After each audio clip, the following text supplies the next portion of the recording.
Fala, meus queridos, bom dia. Professor Adilson aqui para a gente estar dando continuidade às nossas aulas de geografia.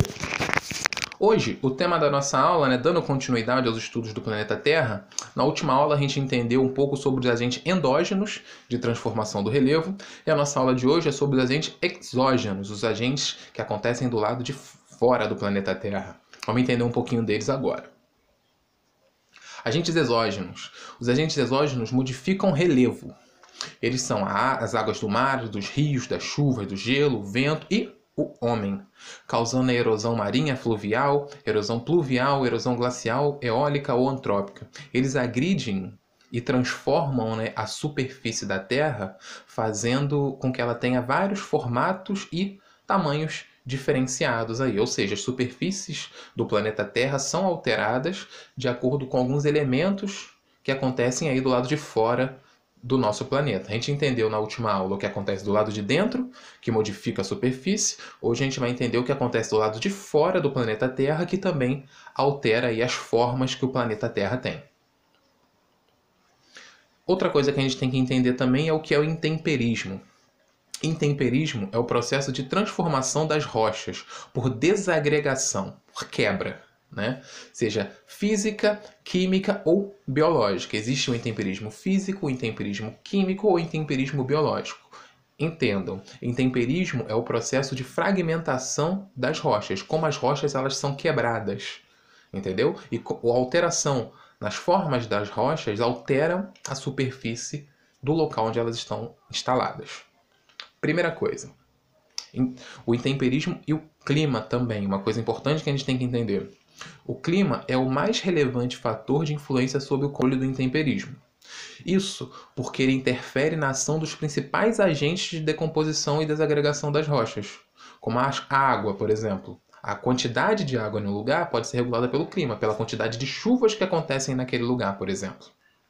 E também a temperatura. A mudança de temperatura tem capacidade de alterar as propriedades químicas e físicas das rochas. Se chove muito num lugar, aumentam-se o caso de intemperismos químicos. Se essa chuva é escassa, também ocorre o processo de intemperismo, no caso, intemperismo físico também. O exemplo que tem na imagem aí, a imagem clássica até, A gente trata muito, quando se fala sobre, por exemplo, a seca do Nordeste, sempre se mostram esses solos, todos rachados, assim.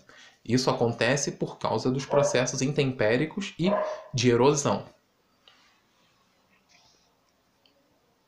Vamos lá. O primeiro intemperismo que a gente vai entender um pouquinho aqui é o intemperismo físico. Foca primeiro na imagem, Na parte de cima, você pode ver que a chuva caindo sobre a rocha e se acumulando ali em pequenas frestas, E na imagem B, você vê que essa água se torna gelo, ou seja, é uma área de temperaturas mais baixas, pode ver na imagem de baixo. Quando esse gelo ele se congela, ele tende a se expandir. Se você colocar aquela latinha de refrigerante no congelador, se você deixar ela congelar, ela tende a ficar estufada, porque o líquido ele se expande quando é congelado. E se ele está dentro da rocha, como está na imagem abaixo, ele tende a quebrar a rocha. Isso é um exemplo de intemperismo físico. O intemperismo físico ocorre quando há uma desagregação ou quebra das partículas das rochas, sendo que as suas estruturas fragmentam-se em pequenos sedimentos, em pequenos pedaços. Quando uma rocha se quebra em vários pedaços ou partículas de poeira, temos um exemplo do que é um intemperismo físico, a rocha realmente se fragmentando. Agora, o intemperismo químico, Você pode ver que tem um barranco aí, nessa imagem. O intemperismo químico ocorre quando há uma decomposição dos minerais que estruturam as rochas. Exemplo, esse barranco, ele era uma rocha, só que com o passar do tempo as suas propriedades químicas foram sendo alteradas. E ele deixou de ser uma rocha solidificada para se tornar um barranco de argila. Ou seja, ele se quebrou porque ele se transformou de uma rocha solidificada para argila. Basicamente, ele deixou de ser uma rocha para se tornar lama, com o passar aí de algumas dezenas de milhares de anos. Beleza? Isso é um exemplo de intemperismo químico. Ou seja, a propriedade química da rocha sendo transformada. E temos exemplo aí também do intemperismo biológico. Você pode reparar na imagem que tem uma árvore, ela está nascendo ali de dentro de uma rocha, O que aconteceu aí? Ela se depositou ali como semente, não sei, e conforme ela foi crescendo, ela abriu o caminho. Quando ela abriu o caminho de passagem, ela tendeu a fragmentar a rocha. Ou seja, o intemperismo biológico é a quebra das rochas causadas por um agente biológico, por um agente vivo. Um ser vivo que foi ali, de alguma forma, acabou fragmentando essa rocha. O intemperismo biológico é o processo de transformações das rochas a partir da ação dos seres vivos, como bactérias ou até mesmo alguns animais.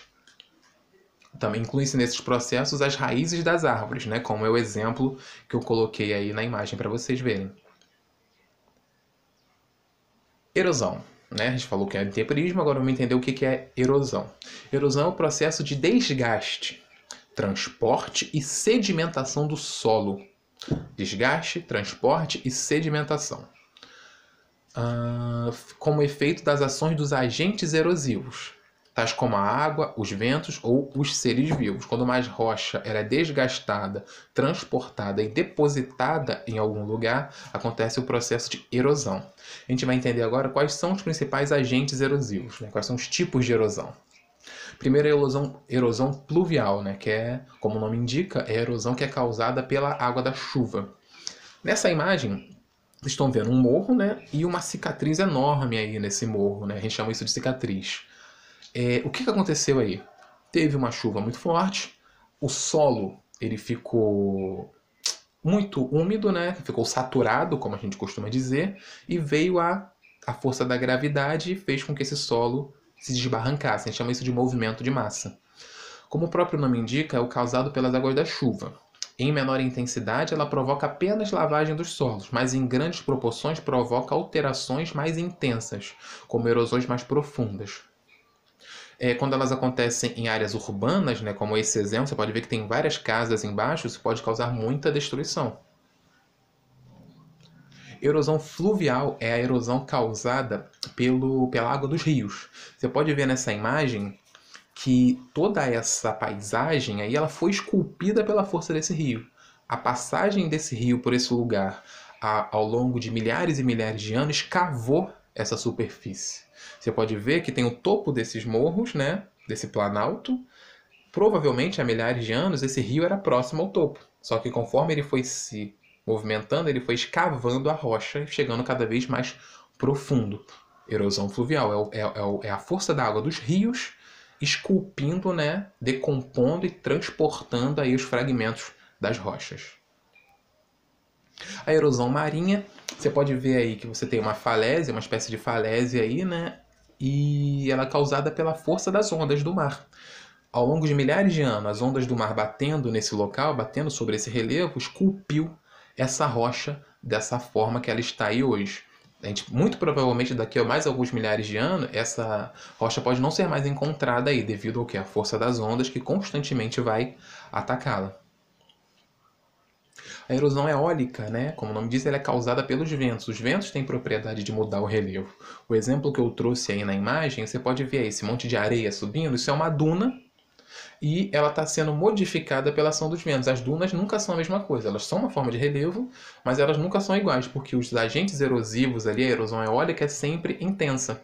Ou seja, os sedimentos, essas partículas de areia, estão sempre sendo transportadas de um lugar para o outro por causa da força dos ventos. E esse transporte de um lugar para o outro acaba modificando ali a forma que aquela superfície tem, que aquela duna tem. Erosão glacial é aquela feita pelo gelo, né? Pelo desgelamento, pelo descongelamento de algumas áreas. Você pode ver que na imagem que eu estou trazendo aí, você vê que tem uma grande barreira de gelo ali e ela está se quebrando, ou seja, ocorre com o congelamento dos solos e, consequentemente, movimentação desses blocos de gelo. Essa movimentação, essa quebra, faz com que ocorra essa erosão glacial. E, né, a erosão que vem acontecendo cada vez mais frequentemente, que é a erosão antrópica. É a erosão que é causada pelo ser humano. Podemos assim definir a erosão antrópica como sendo uma erosão causada por uma intervenção humana, onde o maior agravante é a utilização do solo de forma equivocada e assim dando origem a diversos graus diferentes de erosão. Nessa imagem você está vendo que tem uma escavadeira, né, e um morro. Ela está escavando esse morro, ela está transformando essa superfície, ou seja, o homem está modificando a forma do relevo para atender alguma necessidade dele. Seja para poder minerar esse tipo de solo, pode usar essa terra para alguma coisa, seja para abrir passagem para alguma coisa, seja para construir um túnel. O agente que mais transforma a superfície da Terra atualmente é o ser humano, a ação antrópica, a ação das sociedades sobre a natureza. Certo? Então, galera, com isso a gente finaliza aí a nossa aula sobre os agentes externos, os agentes exógenos de modificação do relevo. Espero que tenha sido claro para vocês, né? Eu tentei utilizar umas imagens bem didáticas para facilitar bastante a visualização. Espero que vocês gostem aí. Até a nossa próxima aula.